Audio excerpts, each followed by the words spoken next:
A paz do Senhor a todos os irmãos e irmãs da Igreja Evangélica Assembleia de Deus, Ministério de São Miguel Paulista. Aqui é o pastor Márcio falando com vocês em mais uma aula da Escola Dominical da nossa igreja sede. Estamos aqui iniciando mais essa transmissão pela internet, tendo em vista a quarentena da pandemia, do Covid-19, sem poder realizar os cultos, os trabalhos presenciais, e assim nós estamos fazendo a escola dominical. Espero que essa aula venha a beneficiar e ajudar a cada um dos irmãos no aprendizado da palavra de Deus. Esse trimestre estamos estudando a Epístola aos Efésios. O tema é a Igreja Eleita. Por que esse tema? Porque a Epístola aos Efésios, ela fala sobre o destino da igreja. Paulo trata sobre o destino da igreja, essa eleição da igreja, a predestinação, enfim, ela gira em torno de uma palavra de instrução à igreja que vai para o céu. E antes de falarmos da aula de hoje, eu quero aqui dar um retorno a vocês que no domingo passado nós avisamos e pedimos oração em favor do presbítero Luiz Araújo Júnior, superintendente da escola dominical, porque ele com essa pandemia foi um dos afetados e estava internado, e naquele fim de semana passado ele tinha sido levado à UTI, entubado inclusive, né?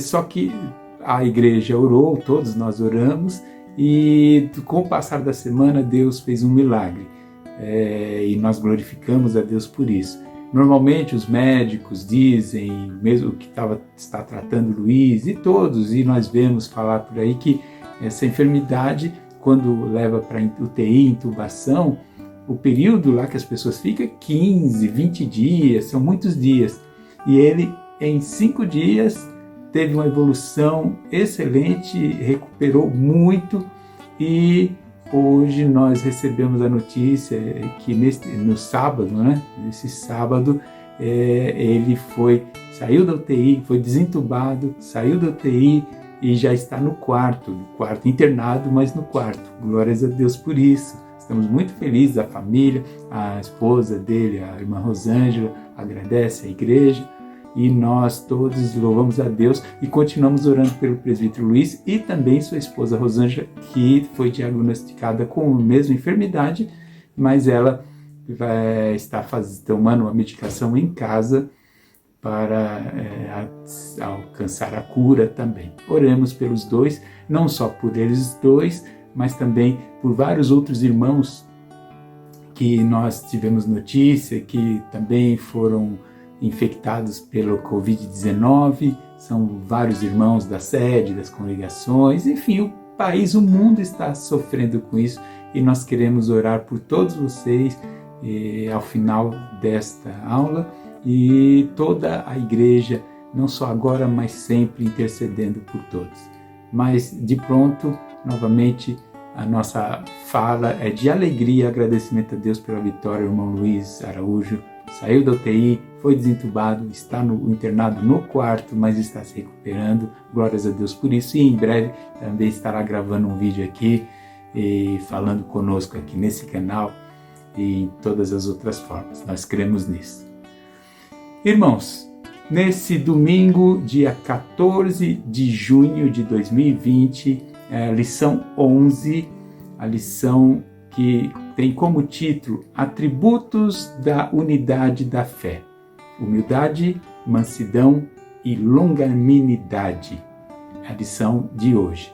E esse dia 14 de junho é o segundo domingo do mês de junho, e foi escolhido para ser comemorado também o Dia do Pastor, todo o segundo domingo de junho. Houve na semana alguma confusão de alguns irmãos que pegaram fotos ou cartazes de outros anos, onde era dia 8 de junho e se confundiram. Mas na verdade é o segundo domingo de junho. E eu sou um dos pastores, pastor Leônidas, e e todos os pastores do ministério e pastores em geral, nós agradecemos a Deus por Ele ter confiado a nós esta responsabilidade e esse privilégio de trabalhar com a Igreja de Deus, de sermos responsáveis pela Igreja do Senhor. Nós agradecemos e pedimos que a Igreja ore por todos os pastores, que interceda para que Deus continue usando a cada um dos pastores, continue abençoando a sua vida material, a sua vida espiritual, a sua vida sentimental, enfim, todas as áreas que Deus sustente e dê graça, sabedoria e unção do Espírito para continuar guiando o povo de Deus.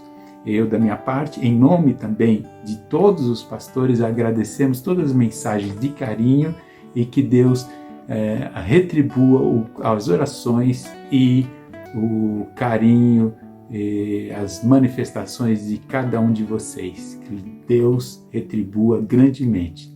Louvamos a Deus pela vida de cada um de vocês. Retornando à nossa lição, essa lição de número 11, nessa epístola aos Efésios. Nós estamos seguindo o texto sequencialmente e a lição de hoje está baseada no capítulo 4. E a ideia é o capítulo 4 como um todo, mas para base do nosso estudo é o capítulo 4, versículos 1 a 6, que eu vou fazer uma leitura rápida aqui. Diz o seguinte: Rogo-vos, pois, eu, o preso do Senhor, que andeis como é digno da vocação com que fostes chamados, com toda humildade e mansidão, com longanimidade, suportando-vos uns aos outros em amor, procurando guardar a unidade do Espírito pelo vínculo da paz. Há um só corpo e um só Espírito, como também fostes chamados em uma só esperança da vossa vocação. Um só Senhor, uma só fé, um só batismo, um só Deus e Pai de todos, o qual é sobre todos e por todos e em todos. Esse é o texto base do nosso estudo de hoje, de Efésios capítulo 4. Já estudamos nas lições anteriores os capítulos 1, 2 e 3. E nós podemos dividir a carta aos Efésios em duas partes. Os capítulos 1, 2 e 3 é uma parte de doutrina, uma parte de ensino, uma parte doutrinária, onde Paulo apresenta conceitos bíblicos, conceitos de ensino, de instrução à igreja. Então, capítulos 1, 2 e 3 é uma parte doutrinária. E os capítulos 4, 5 e 6 é uma parte prática. Paulo pega os conceitos que ele transmitiu, a ideia, o ensinamento que ele transmitiu nos capítulos 1, 2 e 3 e coloca isso em prática no nosso dia a dia nos capítulos 4, 5 e 6. Hoje, na lição de hoje, estamos entrando na parte prática, no capítulo 4. Diante disso, eu quero com vocês dar um enfoque, já começando esta parte prática, nos versículos 1 e 3 da leitura. Capítulo 4, os versículos 1 e 3. Que destacando nesse texto, rogo-vos, pois, eu, o preso do Senhor, o destaque é que andeis como é digno da vocação com que fostes chamados. Paulo inicia a parte prática dizendo que os crentes têm que andar, têm que viver, têm que a sua vida, o seu dia a dia, tem que ser digno da vocação que foram chamados, que nós somos chamados. Digno da vocação significa o nosso comportamento, andar como é digno, o nosso comportamento tem que corresponder com o que nós pregamos, a vocação com que nós fomos chamados, ou seja, o que ele acabou de transmitir nos capítulos 1, 2 e 3, toda aquela doutrina, aquele ensinamento, todos aqueles conceitos têm que ser aplicados na prática. E o versículo 3 diz, procurando guardar a unidade do Espírito pelo vínculo da paz. Por que eu juntei os versículos 1 e 3? Porque essa é a grande ideia da prática. Quando nos capítulos 1, 2 e 3, Paulo tem uma apresentação doutrinária, a mensagem principal de Paulo é sobre a união, unidade com Deus. Doutrinariamente, nos capítulos 1, 2 e 3, Paulo falava de barreiras, muros de separação entre judeus e gentios, que isso estava desfeito, que havia um só povo, que foi formado um único povo, que é a igreja, e essa igreja está eleita e predestinada à salvação, mas um único povo. E esse povo foi formado da união de gentios e judeus. Essa união entre os povos e com Deus. Então as barreiras de separação foram criadas entre os povos e também entre o homem e Deus. Então nós estamos unidos. Há uma unidade em Deus. Em Deus, todos os povos se unem em um único povo chamado igreja. Esse foi o conceito doutrinário, é o que Paulo ensinou sobre a unidade em Deus. E agora ele diz o seguinte: nós fomos chamados para a união, nós fomos chamados para estarmos unidos em Deus, para ter uma unidade. E agora ele diz, se nós fomos chamados para a unidade, nós temos que viver essa unidade. A prática é a unidade entre irmãos. Então, capítulos 1, 2 e 3, na parte doutrinária, os povos são unidos, a chamada de Deus é para formar um único corpo, um único grupo, um único povo, a igreja que está em unidade com Deus. Essa unidade que é exemplificada por Deus e formando a igreja, nós temos que viver isso na prática. Nós fomos chamados para a unidade, então nós temos que viver a prática da unidade entre os irmãos. Não faz sentido pregar um evangelho de unidade, de Deus unindo a todos, e nós não vivermos unidos. Paulo diz, vamos ter que andar como é digno, como corresponde à nossa vocação, ao chamado, a como fomos chamados. Se nós somos chamados para a unidade, nós temos que viver em unidade entre os irmãos. Essa é a forma prática, é como se manifesta. Unidade, doutrinariamente, Deus formou um único povo, trouxe a unidade de todos os povos em um único povo, a igreja. Essa igreja, então, na prática, tem que viver a unidade. Essa é a forma de saber se você é do povo de Deus, é quando há uma unidade entre os irmãos. E quando nós vemos isso, Paulo vem para o versículo 2, onde ele destaca três virtudes essenciais. E o capítulo 4, ele vai falar sobre unidade, sobre vários conceitos práticos do dia a dia, mas tudo isso vem da base dessas três virtudes. Se a prática é viver em unidade entre os irmãos, da mesma forma que Deus promoveu a unidade da igreja, é viver em unidade entre os irmãos, Paulo dá a dica. Olha, com essas três virtudes, é a forma de nós conseguirmos viver a unidade com os nossos irmãos. Pratique, viva com base nessas três virtudes e que você vai alcançar, você, toda a igreja, vamos conseguir viver em unidade com toda a igreja, com todos os nossos irmãos. Precisamos praticar essas virtudes, ter isso no nosso dia a dia. E o versículo 2 fala sobre essas virtudes. Vamos ver o versículo 2.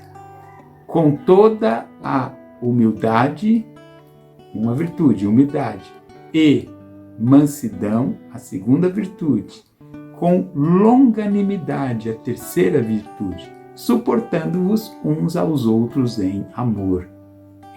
Uns aos outros, o relacionamento entre nós todos. Para vivermos esse relacionamento, para vivermos essa unidade, precisamos estar vivendo essas virtudes na nossa vida. A humildade, a mansidão e a longanimidade. É isso que nessa aula, então, estudamos as três virtudes que elas são chaves para que vivamos a unidade. Unidade entre irmãos. Essa é a prática do ensino de Paulo, em todo o desenrolar do que ele falou nos 3 capítulos sobre a unidade com Deus, que Deus ensinou a unidade. Vamos viver? Vamos viver. Como vamos viver? Através da humildade, mansidão, longanimidade. Desenvolvendo essas virtudes, nós vamos conseguir viver em unidade entre os irmãos. Primeira virtude, a humildade. Humildade não é nem fraqueza, nem pobreza. São conceitos errados que, quando se olha e pensa numa pessoa humilde, as pessoas pensam sempre em humildade como um coitadinho, sempre aquela pessoa anda até meio corcundo, meio aquela cara de meio tristeza, ou como humildade, a pobreza, né? Então a roupa desalinhada, não ter posses, não ter dinheiro, e as pessoas olham e falam, é tão humilde, porque no pensamento quando fala tão humilde é porque pouco dinheiro, e as pessoas até beneficiam mais um outro com dó, na verdade dó pela situação, mas não é essa humildade que a Bíblia ensina, não é que nós devemos ser humildes porque todo mundo tem que ser miserável. Você pode ter condições financeiras, você pode ter dinheiro, você pode ter um carro de luxo, uma casa linda, você pode ter um grande salário e ser uma pessoa muito humilde. E pode haver alguém que mal tem o que comer dentro de casa, que vive endividado, mas ser orgulhoso, arrogante. Pode acontecer isso, de ser presunçoso, de querer achar que é melhor do que os outros. Tudo isso acontece. A humildade não tem a ver com aparência física, com as posses e nem com força, ser forte, Não, não é isso. Humildade é reconhecer seus limites e fraquezas. Uma pessoa humilde é aquele que olha para si mesmo e reconhece quem ela é. Mas perceba bem, tem gente que olha para si mesmo e diz, eu sou bom. Tem aqueles que dizem o seguinte, não, eu sou humilde, eu poderia fazer tanta coisa, com o que eu tenho eu poderia até humilhar alguém, mas eu não faço nada disso porque eu sou uma pessoa humilde. Isso já mostra que a pessoa não é humilde. A pessoa humilde, ela reconhece seus limites e fraquezas. A humildade está em a pessoa olhar e enxergar as suas falhas. A humildade é reconhecimento das suas limitações. A humildade é reconhecer que nós não somos tudo isso, que nós não somos superiores e que nós podemos até, em algumas áreas, ter grande capacidade, sermos bons, porque humildade é um detalhe importante. Eu tinha um amigo no trabalho que ele dizia assim, ele falava que humildade era sinônimo de incompetência. Ele dizia que a pessoa dizer que é humilde era porque dizia, eu não sei, então ele dizia, é incompetente, porque quem sabe, sabe. E não é isso. Humildade não é incompetência. Humildade, uma pessoa pode ser muito bom em alguma coisa e cada pessoa tem a sua área de atuação, as suas capacidades e há pessoas excelentes e muito boas mesmo. Humildade não é dizer que você não é bom naquilo, não. Se você é competente em uma profissão, em alguma coisa, você é consciente disso. Não é dizer que você, não, eu não sou bom. Não, você sabe que é. Você sabe que tem determinadas capacidades. Mas a humildade é reconhecer as fraquezas e limitações. Você reconhece que você pode ser bom em uma determinada coisa, mas pode ser ruim em outras coisas. Normalmente nós não somos perfeitos. Nós dependemos um dos outros. E a humildade está em reconhecer as fraquezas. Você olha e fala, eu tenho muita condição de fazer tal coisa, mas eu não consigo, a minha capacidade em uma determinada área não significa nada se eu não tiver o auxílio, se eu não tiver o apoio de outros numa área que eu não sou bom, que eu não tenho condições, que eu não tenho competência. A humildade, a pessoa, mesmo que ela sabendo a sua competência, ela não usa isso para menosprezar os outros, porque a humildade, o segundo ponto da humildade é reconhecer a importância e o valor do outro. A humildade tem dois parâmetros principais. O primeiro, reconhecer os seus limites e fraquezas. E o segundo, reconhecer a importância e o valor do outro. A pessoa humilde, ela olha para si e vê as suas fraquezas, ela vê que ela não é perfeita, que ela tem falhas, que ela tem pontos em que ela não consegue fazer as coisas. Esse é quando ela olha, é reconhecer os seus limites e as suas fraquezas. E a humildade também é reconhecer a importância dos outros. Entra no que eu estava dizendo. A pessoa olha para si, ela reconhece suas fraquezas e ela também reconhece os seus pontos fortes, mas ela não usa os seus pontos fortes para humilhar ninguém, porque ela sabe os seus pontos fortes, mas ela reconhece a importância e o valor dos outros. O humilde, ele olha os seus pontos fortes, mas ele nunca fala, eu sou bom porque eu sou superior a alguém. Ele nunca vai dizer isso, porque ele olha e ele fala, não, eu posso ser competente numa área, mas tem outra área que eu preciso muito da ajuda, então eu tenho que reconhecer o valor ou a importância do outro.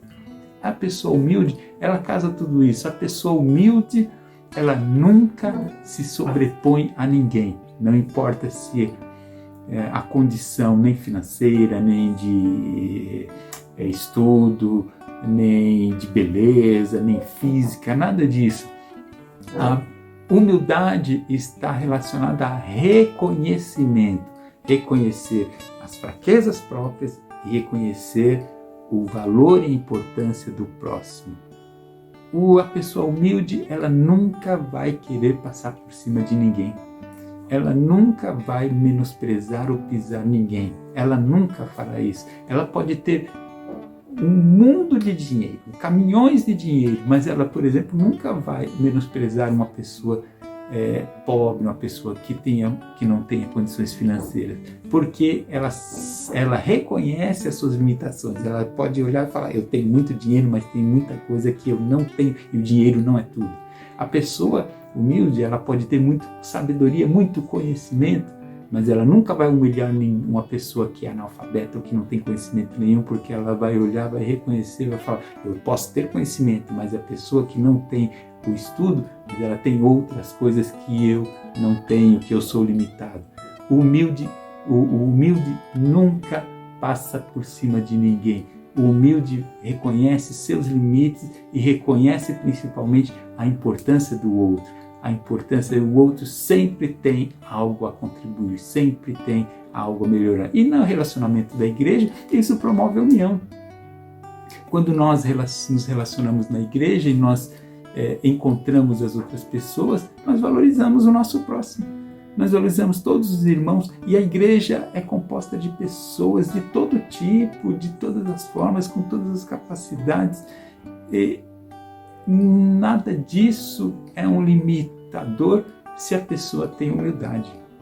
Eu estou, como pastor auxiliar aqui na sede, eu estou lá numa posição, vamos dizer assim, até de destaque na sociedade, por estar sendo visto, por estar ali tendo oportunidade, por estar falando com as pessoas. E se não houver humildade, uma pessoa que não é humilde, ela pode olhar essa situação e falar, eu sou melhor porque eu prego, porque eu falo, porque eu estou no púlpito, porque estou em destaque. O humilde jamais fará isso. O humilde sempre vai olhar cada irmão e cada irmã que adentra aquela igreja e olhar e ver ali uma alma fiel e pessoas que têm as suas limitações, mas têm as suas competências, as suas qualidades. O pastor da igreja, ele atua em determinadas áreas, mas ele carece muito de cada crente, cada irmão, cada irmã. Cada pessoa é importante no trabalho, assim como a liderança das irmãs, a liderança dos jovens. Todos eles usam os seus talentos para trabalhar na igreja, mas nunca são superiores a ninguém, porque cada um de nós depende do outro, cada um de nós carece da ajuda do outro, cada um de nós precisa do apoio do próximo. O humilde sempre vai reconhecer isso. O humilde nunca vai menosprezar ninguém. Nunca, nunca, nunca. Porque ele sempre vai reconhecer o valor do outro. Sejamos humildes. E a igreja, se todos nós nos colocarmos na posição de humildade, reconhecendo os outros, vamos andar em unidade, em união. A segunda virtude que Paulo menciona é a mansidão. A mansidão traz a ideia de controle, de autocontrole.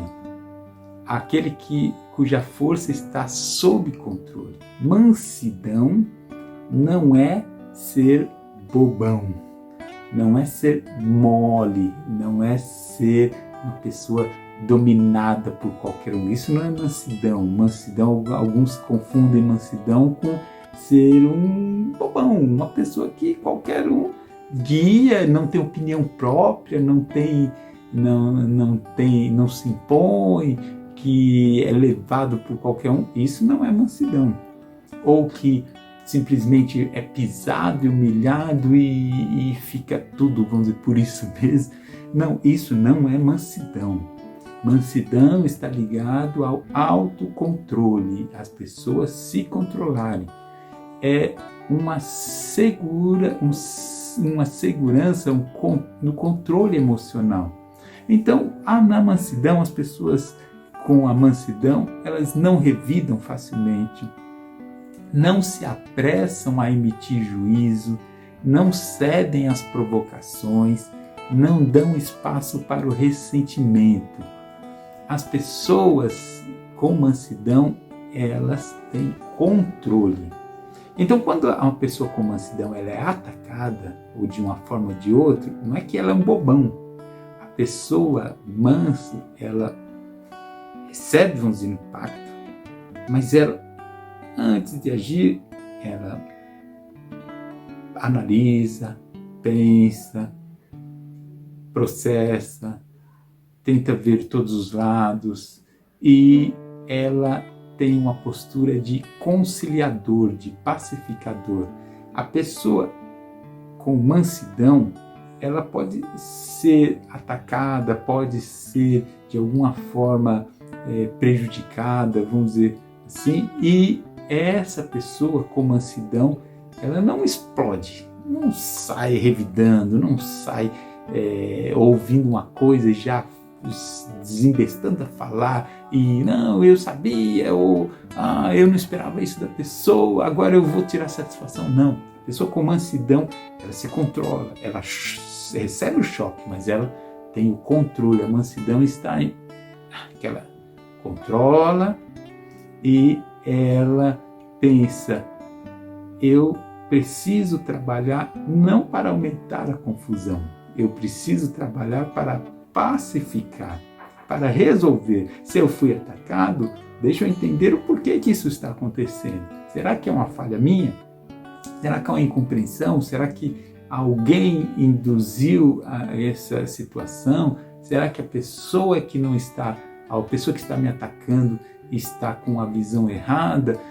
A mansidão leva a pessoa a analisar e a pensar, eu preciso levar a conciliação. Se alguém está falando ou fazendo alguma coisa em relação à minha pessoa, o caminho não é a retaliação, não é olho por olho, dente por dente. O caminho é entender, resolver e buscar a paz. A mansidão é esse, vamos dizer, sangue frio, o controle de, em qualquer situação, não extravasar ou falar as coisas. Ouviu alguma coisa, já de repente já começa a falar sem analisar as coisas, já começa a falar, também eu penso isso, eu penso aquilo. A pessoa simplesmente dispara sem saber o outro lado, sem saber nada. A pessoa mansa, ou a pessoa que pratica a mansidão, ela sempre vai se controlar e tentar entender. E principalmente esse entendimento não é aquela coisa ardilosa, sabe, de entender para pegar, falar, eu vou pegar lá na frente, no momento certo eu dou o troco. Não, a mansidão ele tenta entender para pacificar, para conciliar, para resolver, para buscar o que? A unidade, que era o que Paulo fala. Paulo falou da humildade e agora fala da mansidão, e todas essas virtudes é para que a igreja se mantenha unida. Se não há humildade, as pessoas são arrogantes, a igreja se desfaz, não há unidade. Ninguém suporta viver com alguém arrogante. A humildade faz com que a gente se chegue mais às pessoas. A mansidão também, da mesma forma, faz com que a unidade seja promovida. As pessoas podem errar nas suas atitudes, podem errar nas suas falas, podem errar nas coisas que fazem. E imagina se não há mansidão na igreja, nas pessoas. Cada vez que alguém erra, vira uma guerra, porque os outros ouvem, já tomam atitude, já tomam satisfação, e aí daí a pouco vira uma confusão. Quando há mansidão, todo mundo se controla. E busca o quê? A unidade, busca o conserto, busca a conciliação. Mansidão não é ouvir calado, não é ignorar as coisas, não é isso. Mansidão é controle. Controle. Em outras palavras, contar até 10, simbolicamente, contar até 10. Controle. Ouvir, analisar, mas esse controle não é para dar o troco ali. A vingança é um prato que se come frio. Não, não é isso. É a mansidão, é o espírito de se controlar e tentar buscar a conciliação, buscar o conserto, buscar mudar. Se alguém está te agredindo, alguma coisa aconteceu que precisa ser corrigida. E esse não é o caminho de Deus. Alguma coisa está errado. E o manso, o que ele faz? Ele vai buscar o que está errado para corrigir. É essa a segunda virtude. E a terceira virtude mencionada por Paulo para promover a unidade da igreja é a longanimidade. Longanimidade, essa palavra no grego, tem o sentido de resistência. No original grego, aí em Efésios, tem o sentido de resistência. Outros dizem também outro sentido de ânimo longo. Uma palavra que é muito próxima ao que a gente conhece, que a gente sabe sobre longanimidade, que é mais próximo a gente, é paciência. Paciência, longanimidade tem muito a ver com esse ânimo longo, essa resistência, tem a ver com paciência.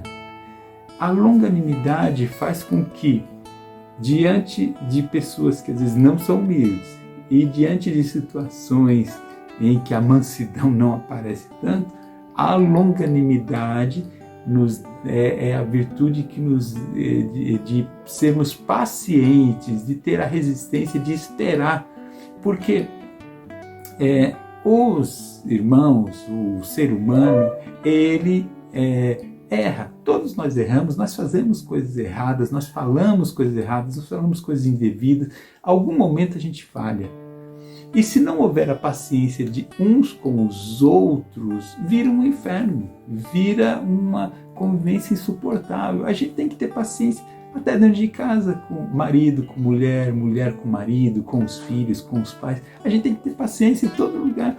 Se por qualquer coisa as coisas não são o que você espera e você já explode, o mundo vira um inferno, vira uma guerra. E qual que é a virtude para que nós consigamos manter a unidade da igreja? Ânimo longo, longanimidade, essa paciência com os nossos irmãos. Cada um dos nossos irmãos vai errar, certamente vai errar. Certamente, em algum momento, vai fazer algo que não é do nosso agrado. E o que eu e você precisamos ter? Longanimidade. de aguardar, de esperar, de trabalhar isso, de acompanhar, para que as pessoas, com o decorrer do tempo, elas vão mudando, o Espírito de Deus vai mudando. Eu não nasci sabendo, nem você, e hoje eu melhorei muito do que eu era no passado, mas tem muita coisa que eu preciso melhorar, e cada um de nós. E se não houver paciência, que chance terá de cada um melhorar? Nós temos que ter paciência uns com os outros, nós temos que ter essa longanimidade. Irmãos e irmãs, para vivermos a unidade, para a igreja viver em unidade, essas 3 virtudes que têm que estar firmes e desenvolvidas na nossa vida: humildade, mansidão e longanimidade. Essas 3 virtudes são chaves para isso. E essas 3 virtudes não é só questão de um exercício, não. Essas virtudes são virtudes que o Espírito Santo desenvolve em nós. E nós devemos fazer o que então para alcançar?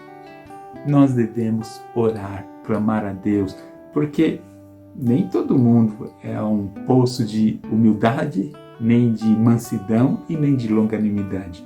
Essas virtudes são virtudes difíceis. E aonde que você vai buscar isso?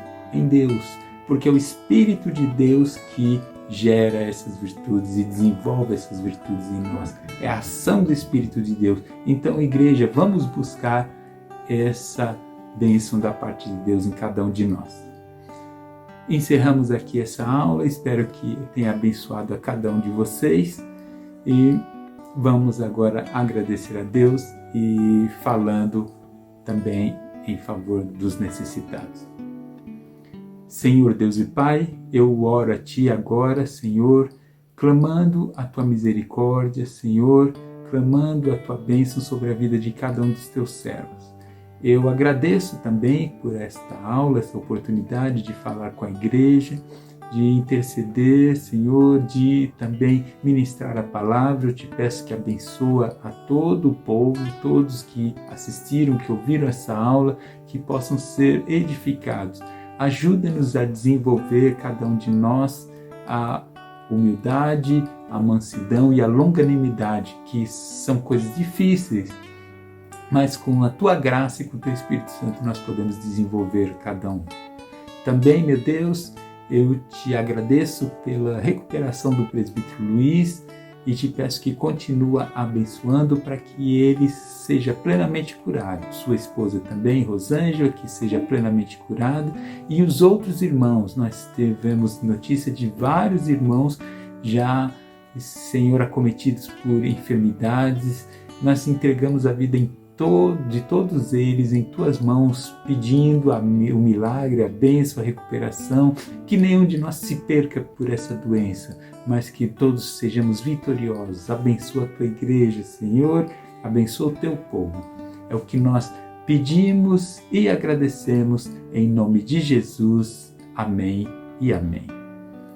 Que a graça de nosso Senhor Jesus Cristo seja com todos vocês. Deus abençoe a todos. Fiquem na paz do Senhor.